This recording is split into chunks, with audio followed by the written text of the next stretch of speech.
আসসালামু আলাইকুম।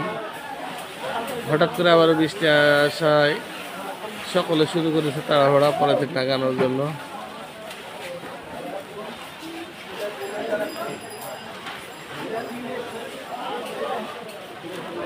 হঠাৎ বৃষ্টি, সকলে তাড়াহুড়া করছে পলিথিন টাঙার জন্য।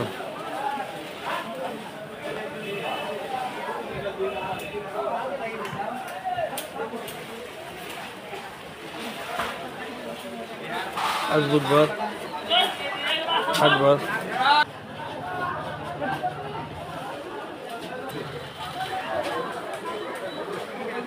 সকলে তাড়াহুড়া করছে বৃষ্টির জন্য। অটোমেটিক বৃষ্টি আরম্ভ হয়ে গেছে।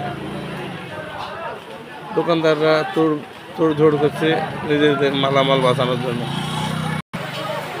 নিজেদের মালামাল বাঁচানোর জন্য খুব চেষ্টা চলছে। নিজেদের মালামাল বাঁচানোর জন্য চেষ্টা চলছে সকলে। তোড়জোড় অবিরাম গতিতে চেষ্টা চলছে নিজেদের মালামাল বাঁচানোর জন্য। অটোমেটিক বৃষ্টি আরম্ভ হয়ে গেছে।